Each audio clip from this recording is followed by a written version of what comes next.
There we go. Here we go. Back again. Stickability.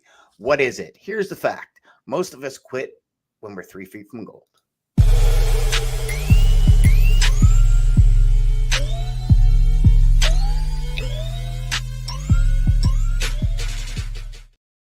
I had so many other things I wanted to say there, and then I just kind of figured I'd just shut her down.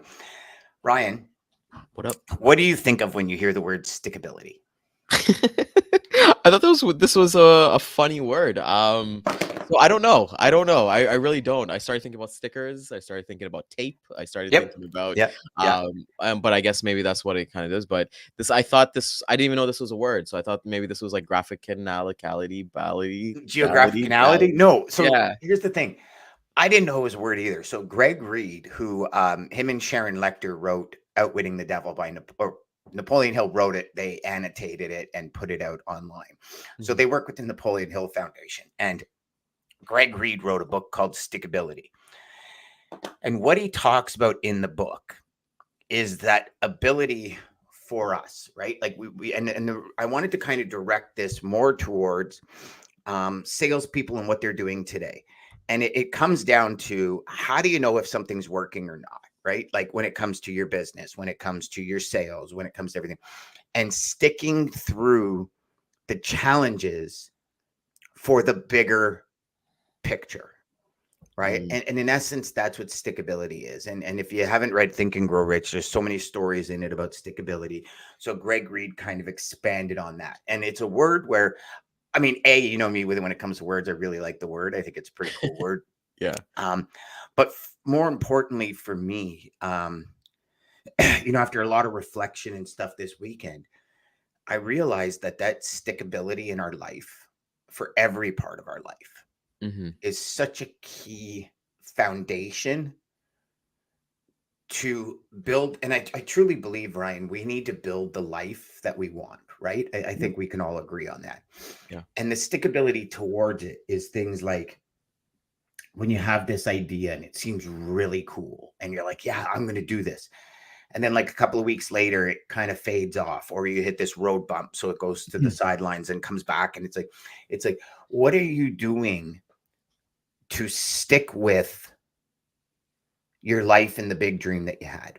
And the reason I wanted to talk about this day, so for twofold for everybody watching and listening. One, as of next month, Ryan's going to be taking some time off, and we're going to be getting together probably once a week. So Ryan won't be on the show every day. He's elected to do some other stuff, which is totally cool. And I love what you're going to be doing, Ryan. I think it's awesome. Then you look at it and you say, okay, salespeople right now, and this is why I wanted to bring this up this week, because I have a feeling this week we're going to touch base on it a bit, and it's always better conversation with two of us. Salespeople this year, a lot of them has been through a really hard time, right? Been very difficult. Call a spade. Depending on what industry you're in, you're having a really hard go at it, right? I'm hearing more and more now about customers delaying payments. Payments are starting to be, but we know all of this is coming into play at the end of a year or a couple of months into what we're facing in the logistics industry these days. Yeah. So stickability for me is that right now, as we're going into the holidays and everyone's looking at their year and they're saying, man, I didn't hit my goals. Where am I going next year? Is this right for me? Should I be doing this? Should I change careers? And I know you've been speaking to quite a few people that are like, I don't even know what to do anymore. Yeah. In chatting with some of my students, it's like, but how do I do this? How do I do that? It's, but are you like, is this what you want to do? Well, no, I think I got to pivot right now in order to make ends meet. And I look at it, Ryan, and I think of it from two folds, right? So one, I remember a friend of mine during the 2008, 2009 economic issue, collapse, whatever you want to call it. He stuck to what he knew was the fundamentals of sales. And he stuck through it. 2008, 2009, 2010. In 2011, he was the top trailer salesman in his company. Yeah. So to me, 3 years of that is stickability, right? Doing the same thing over and over and over, knowing that results will come because it's the right process. And I think, and correct me if I'm wrong, Ryan, but to me, I see a lot of jumping today because of like AI and then this new function and then that new function and then this does this and this does that. And I think we get away from the principles of the foundational elements of sales. Does that make sense to you? Yeah, it makes sense. But we got to kind of, there's a couple things I kind of definitely want to touch here. So, yes. Okay. So sorry. When you kind of mentioned like right now for everybody, it's just not salespeople. Everybody's feeling it, right? Consumer Yes. sentiment is down. I'm actually really interested to see what the Black Friday numbers look like because there was a bunch of TikToks that I saw where people were there was like five different people at like Walmart or Best Buy at like 5:30, 6 o'clock in the morning, completely empty. The shelves were completely full. So when you look at that, everybody is going through this hurt right now. Hmm. You're not a social media person. I'm gonna touch on it because I would consider myself somebody who's heavily on social media. Everybody kind of wants to jump from niche to niche Yes. like a content creator right now for everybody who's out there. So, like things like, okay, you got to nail your hook or like try these headlines or like have this call to action or like things like, okay, well, what's hot right now? Like let's talk about Israel and Palestine or, Yeah. go to what is kind of like the in market. And the people who've kind of been consistent, when you kind of look at them, they're the people who have stayed consistent from the beginning. They Yes. talk about the same exact thing, as they're kind of bringing it back to a sales rep from there. I don't blame anybody for wanting to jump or kind of go from there. At the end of the day, these are people. At the end of the day, like nobody should care what anybody thinks about, right? I think I saw a quote by Yep. Mosey by saying, if somebody judges you or like critiques you, they're going to be dead in like thing and nobody's going to remember them. So then why even give that time to them now when in like decades nobody's going to really remember them. And I think there's so much power in that. I think right now for logistics specific sales reps, like we said, customers are overpaying. We got the news on Friday, on Black Friday itself, that Mastermind Toys, which if you're in Canada, probably the biggest and probably one of the only, I would say, Canadian toy stores around, they're closing down. Well, not closing down, my apologies. They applied for credit protection and they got to turn it around in 30 days. But call it spade a spade. We kind of always know what it's gonna go, unless there's like Toys R Us buys them or anything like that. Yeah. So consumer spend is completely down. People are just not buying. Customers are not feeling that pull.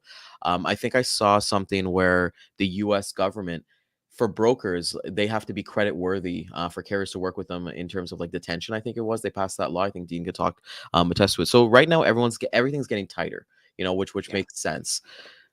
But if you're somebody who's looking at life, and I totally believe, Dan, you create the life that you want. I am a Hmm. big believer right now, at least, you know, you cannot, let's say you live with somebody, so you got a dual income. I don't think a dual income is good enough these days. If you want to Yeah. own a home or things like that, I think, you both kind of have a dual income and then have a side hustle as well, and kind of maybe put your passion to side hustle, right? If you want to send clothing or like start a bakery or something simple that kind of brings in additional revenue that like, oh, this is kind of like discretionary spend. But for the logistics rep, I think there's beauty in sticking this out and stickability.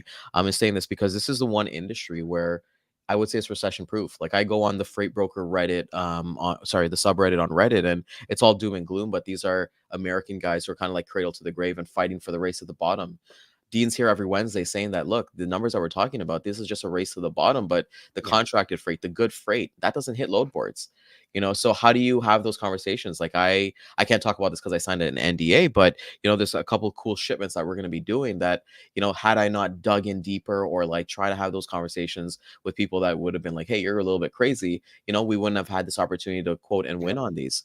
So Yep. I think with everybody out there, that stickability. Dan, there's a I haven't read, I think, the Napoleon Hill book, but I think there is beauty in sticking something out completely, even if it's completely to the end.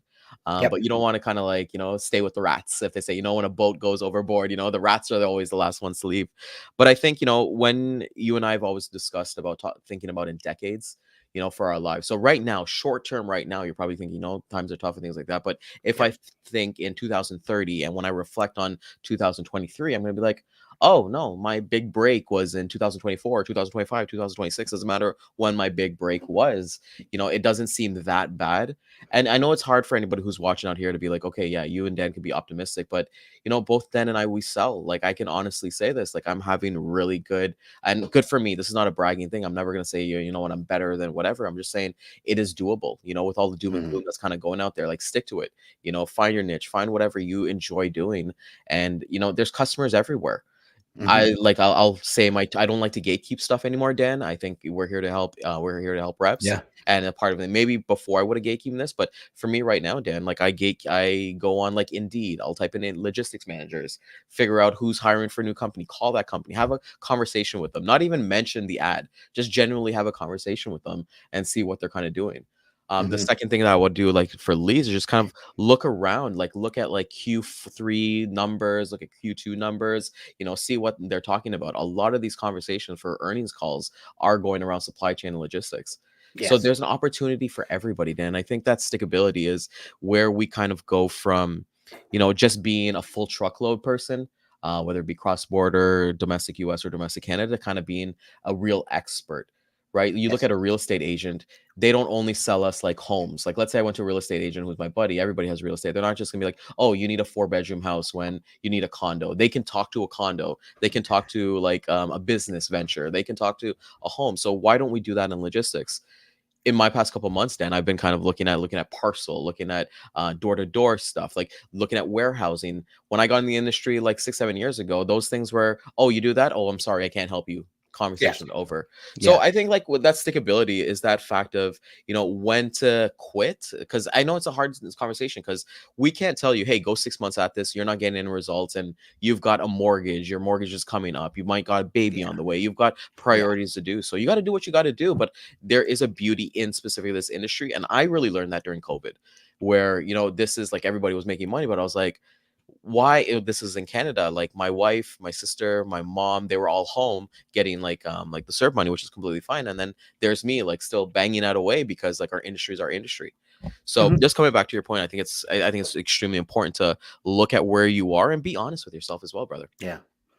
Yeah, I agree with that. Going back to the beginning of that, it's interesting. So I'm constantly looking at numbers, right? Like where is the markets and everything. Um, MasterCard just actually reported they were up 2.5% from last year on Black Friday sales. So Wow. people that use MasterCard have purchased 2.5% more just from Black Friday. So it'd be interesting to see what numbers come out. TJX, Ross, and Burlington saw strong sales growth heading into this holiday period.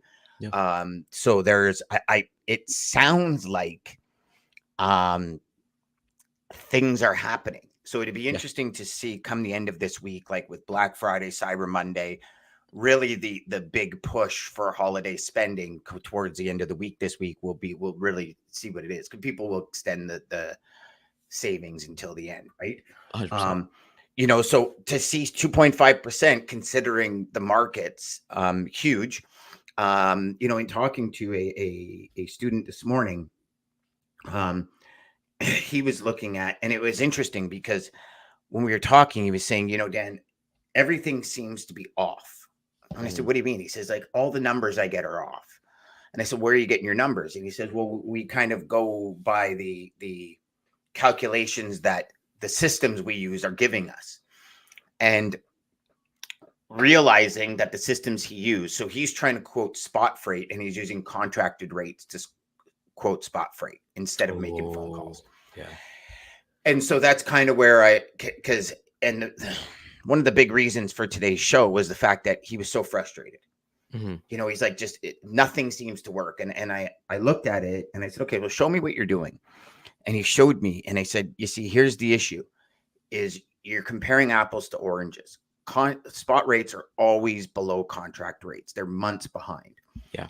They're only starting to change. I said, so by you taking contract rates, you're already adding 30, 40 cents a mile, then your profit to what would be going rates if these people are sending out emails. Yeah. And it brought me to another conversation, which is a conversation of stickability, which is a conversation of knowledge, which is a conversation of education, where what are you committed to finding out before you give a rate?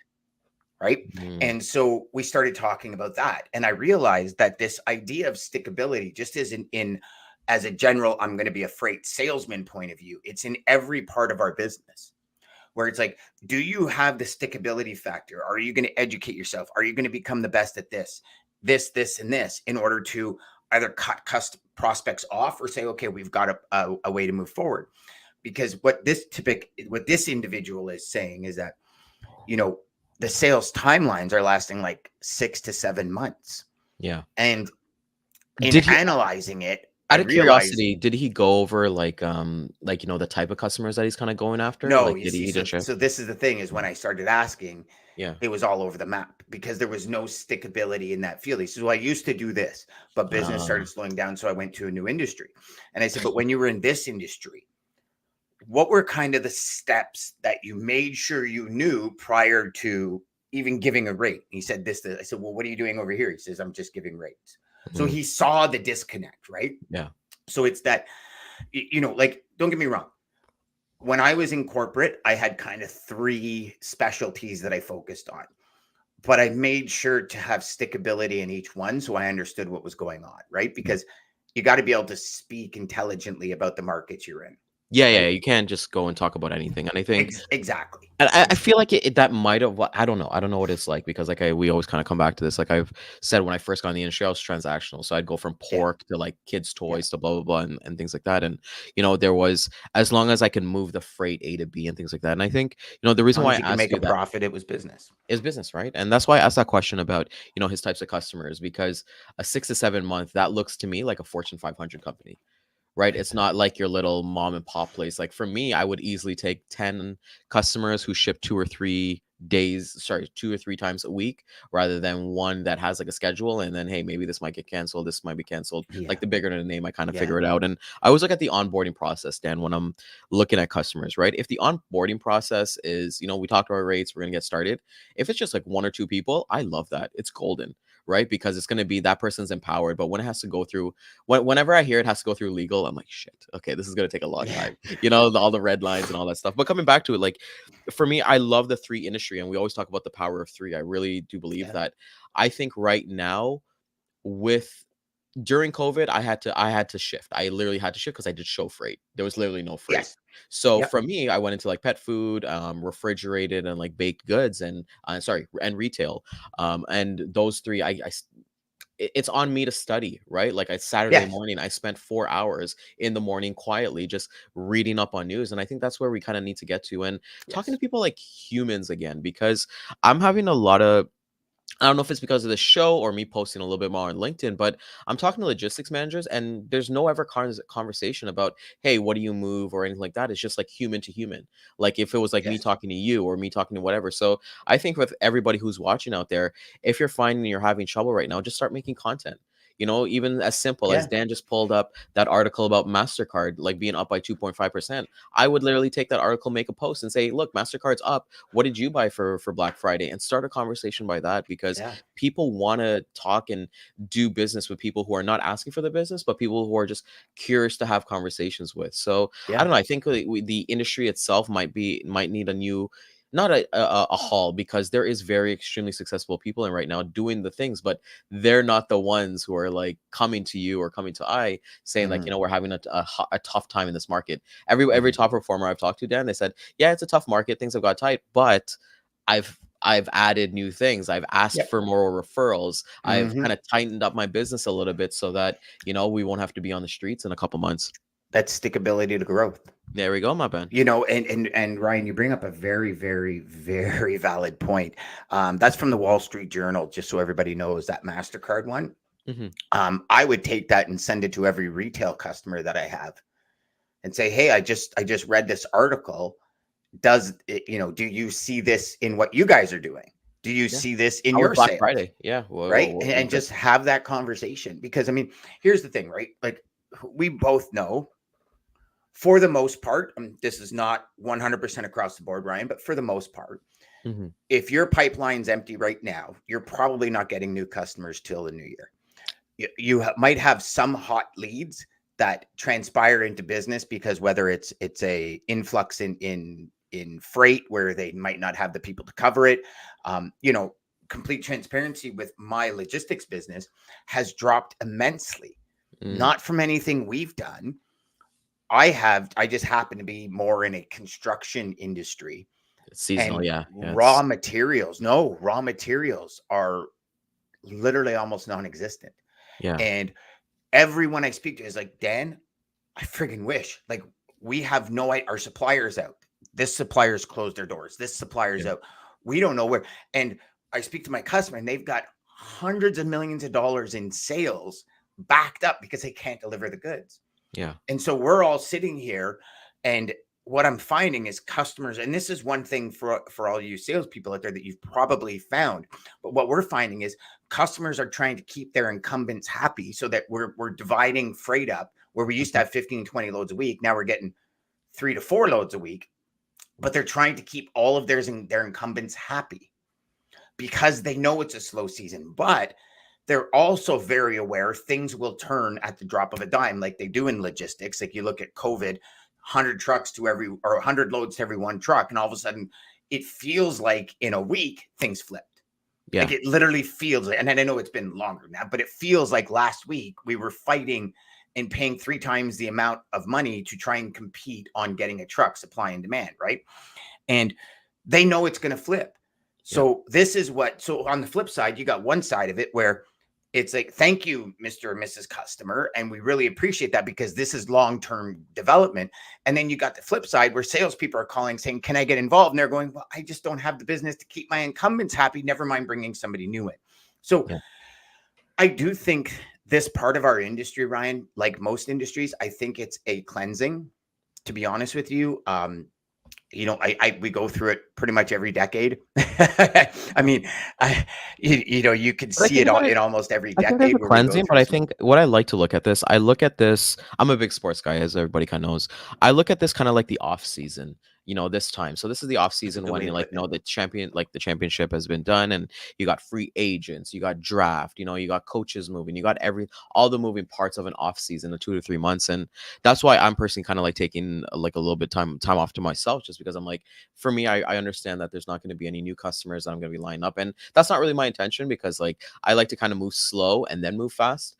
With Mhm. my customers, I don't like to be like, okay, I got this hot load, I got to move this now, and then, hey, what are you moving? What are you moving? What are you moving? But for everybody who's out there, I really look at this off season because I see that a lot of people are going to be moving from position to like company to company, which is cool. Good for you, secure the bag. But when you look at it too, Dan, they're not really going to go into like new niches or anything like that. Like let's say 30 or 40% of their customers come over with them. They're going to look at like referrals or hot leads that they've worked on at the previous place. So Well, they should. realistically, yeah, as they should, right? So realistically, they're not going after brand new markets starting over brand new, right? They might add some brand new contacts and stuff like that and start working, but selling is selling at the end of the day. And I think with everybody who's out there, especially like coming up to this month, like I said, what is this? This is really the end of November, 27th already, Oh which yeah, is already, crazy. buddy. Yeah. And December is not going to be, everyone's coming back from Turkey Day in the States. And this is not an excuse because this is separation season as well. Because those people who actually follow up, those people who actually do work, even I've known some people who actually make calls up until the 24th, take the Yeah. 25th off and start making calls again on the 26th. Mhm. There's no rules to this. You're going to probably get, like, for me personally, I would still send out my touches and still figure out. But if you're not getting the replies or anything like that, this is the time to learn, right? If this is the off Yeah. season, start working on yourself, start conditioning yourself so that not even 2024 is going to be a beast. You're going to be like, you know what, 2025, I don't have to put in as much work. 2026, I don't have to put in much work for your future, essentially. I love that you brought that up like an off season because you're so true. Like you think of just like football players, for example, right? They enjoy the off season, but they stay in shape. They have to stay in Yeah. shape for training season, right? And I think that's a great analogy is off season. What are you going to do to level up your skill? You kind of saw it during COVID, right? A lot of people shifted skills during COVID and started leveling up on skills. A lot of people learned how to knit where they never, and I'm just talking like general skills. Like some people Yeah. decided, okay, I'm going to write a book. I'm going to learn how to write. So other people decided they're going to learn how to do video editing or photo editing, or, just decided to kind of build that back end of knowledge. And I think that's critical. And I love the way you put it, where it's like, off season in a sports team, because what is done during off season, the goal is still there. The mission to win the championship is still there for the next season. It's like a reset, Yeah. right? So it's a reset with the team. It's a reset with your individual perspective. Everything's a reset and saying, okay, this season's over. Next season, what are we going to do? How are we going to show up as a team? And maybe this is the conversation between you and your ops team, you and your manager, you and your colleagues. Is when you create that stickability factor to kind of hold each other accountable for the next 12 months. Because you're right, Ryan. 12 to 24 months in this industry of unwavering dedication, unwavering stickability, and a commitment to doing everything you can possibly do, not have to do, you can possibly do towards your future for 1 year or 2 years will change your next 5 years to a point where you never even knew possible. I guarantee that, just as sure as it's going to get dark tonight. And this is the big thing that I see. And maybe this is a conversation that will continue throughout the week, because I think in bringing you to a point of liftoff from the show, what are the and let's do this tomorrow. What are the strategies and things that you do say to yourself to keep you going every day? And I think we'll address that tomorrow, because I think this is a really good time of year for all of us to sit back and go, okay, what am I really doing for my future? What am I really doing to serve the people I want to serve? What are we really doing? Like, let's take the bullshit out of the equation and get down to straight facts. So I think that'd be a great show for tomorrow. We'll both come with kind of our strategies as to how we stay productive and what we do. And that not even in troubling markets, because I'd like to stay away from that, if that's okay. Yeah. I'd rather just say, like, what is it that makes Leave the troubling Ryan markets so for productive? Wednesdays. Leave the Yeah. That's it. But I'm interested to see this Wednesday with Dean as to because by Wednesday all the Cyber Monday and all that will be out as well, right? So be interesting to see how the retail section comes back. All right, brother. We'll see everybody tomorrow. If it comes back. Ooh, if.